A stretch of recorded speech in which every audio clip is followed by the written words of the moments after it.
Notice anything different about me? That's right, I'm not holding a microphone this time. Jake the dog, the beloved brother of Finn the human, the lover of Lady Rainicorn, and the father figure to 8 precious little pups. For 8 long years and 10 beautiful seasons, Jake the dog has been stretching all around the land of Ooh. He has become everything, from as tall as a mountain to as small as a piece of popcorn. His stretching ability has seemingly no bounds. But I know better.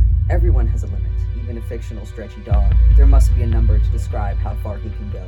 There has to be. So today, with my legally obtained PhD and well of infinite knowledge, I am going to be answering the question, how far can Jake the dog actually stretch? If I hear another peep, there's gonna be trouble. Before the video begins, I need to issue a spoiler warning. I'm going to be discussing the Adventure Time universe in detail, as well as specific episodes and the plot points of said episodes. If you don't want to be spoiled, here's a playlist of a bunch of other videos that you may want to watch instead. Now that we've gotten that out of the way, allow me to begin my presentation. When trying to measure the growth of something, we need to figure out how small it can actually get first. We've all seen the picture of Jake next to the piece of popcorn from Season 5, Episode 35, titled Love Games, which was actually banned in some regions, but that's not the true smallest he's gotten. In Season 7, Episode 18, titled President Porpoise is Missing, Jake shrinks down to almost microscopic levels, getting stuck in the dent in the metal floor of a submarine. That's the smallest we ever see him, which means he can go down to microscopic levels of small.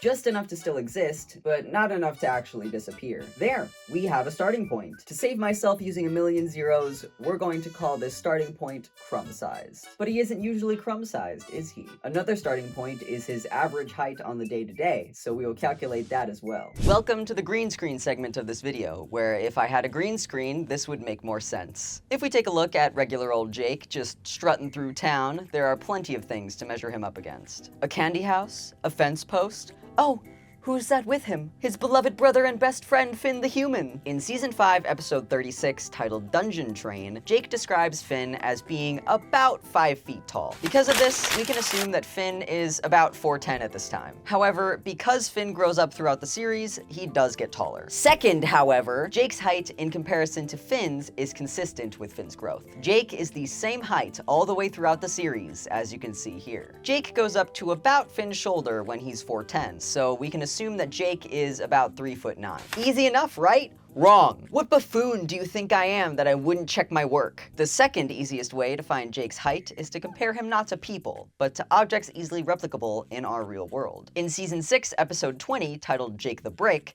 Jake turns into a brick, as mentioned in the title. You see bricks everywhere in daily life, so if we can just find the standard size of a brick, then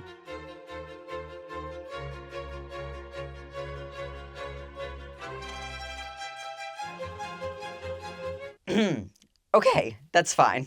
We can just take the average size of a US brick and go from there. The average US brick is 2.25 inches in height. If we take this screenshot of Jake and compare him to the bricks that make up this shed, we can see that he's about 6.3 bricks tall, making him a little over 14 inches tall. You know what, maybe, who cares, you know? Maybe I did my math wrong, maybe the bricks are really big and ooh. Let's just move on.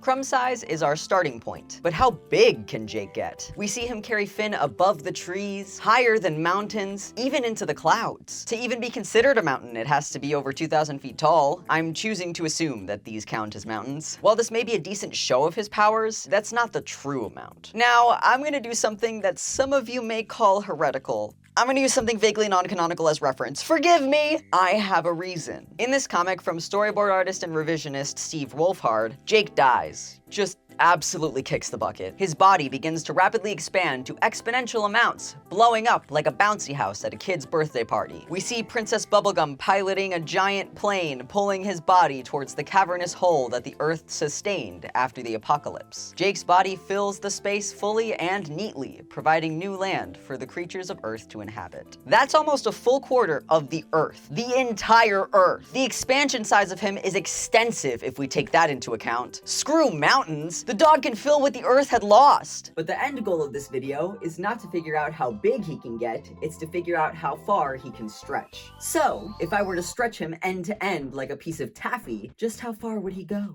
In Season 6, Episode 5, titled Sad Face, Jake's tail takes on sentience and goes to their job at the circus. They stretch all the way through the forest, through the circus tent, into the dressing rooms. This would be evidence, but it was only his tail stretching, and he did it while he was sleeping. We need to think bigger. We need to find his limit.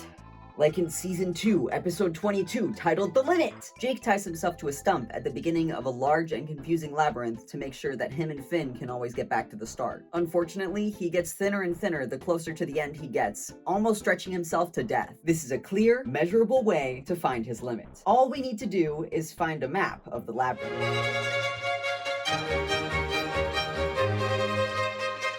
Of course, it wouldn't be that easy. Why would anything be easy in this world? Fear not! If we can't find a map, we'll make one. There is an establishing shot of the labyrinth at the beginning of the episode as well as close to the end. So if we take this, surely we can make something, right? From this we can deduce maybe they went this way. Jake goes around this area 2 times. Finn almost dies here. Hot dog people explode on this way. If they take a right this way. That's where the scorpions were. Salamander does not like that. Maybe? Maybe?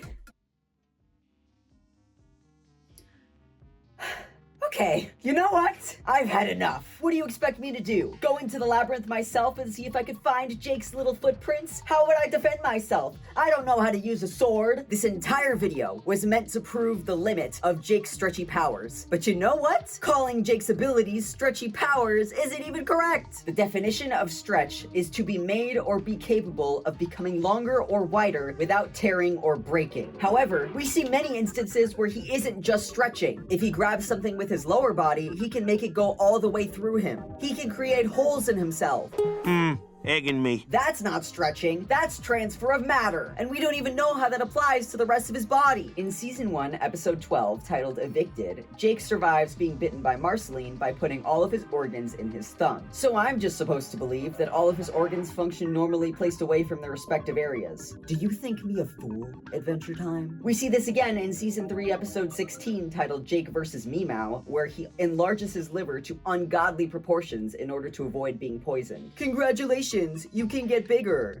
Not helpful. But what about his bones? You expect me to believe that if he gets bigger, those hardened masses of protein and minerals will get big with him? Don't make me laugh. In Season 8, Episode 11, titled Daddy-Daughter Card Wars, Jake's daughter Charlie asks for one of his finger bones in exchange for playing in a card game tournament with him. He obliges, saying that she can take all of them if she wants, and removes all of his bones from his body. Does he even need bones? What purpose do they serve if he can just stretch to wherever he wants to be? Surely his organs and muscles have to stretch outside of their bone chambers so they can get bigger with him. You win, Jake. You win. I give up. What could I have been missing? His power is seemingly infinite, but that can't be right. There has to be a way to measure his abilities. They wouldn't make a cartoon character without carefully outlining the far limits of their powers, would they? What is a power if it's not quantifiable? As I stared at myself in the mirror, I began to ask, what was this all for? Trying to put Jake's power in some kind of box? Pushing his capabilities to the limits of my human understanding and no further? What better am I than greater society? We go on, equating the measurements we take as markers for how valuable we are. Are we only defined by the numbers we use to measure our lives? Could we, maybe, be something more than that? These questions burned in my mind, but deep questioning is often followed by an epiphany. I admit it, I don't know the full extent of Jake's abilities. However, I do know one thing. Jake will always be Jake. Whether he's a blue alien with 5 eyes or a yellow-orange dog with 2, he will always be the Jake we've come to love. Plus, he'll do anything you want if you say his name 3 times, so the sky's really the limit here. Thank you for watching. If you want trinkets and treasures, the links are in the description. And if not, until next time, stay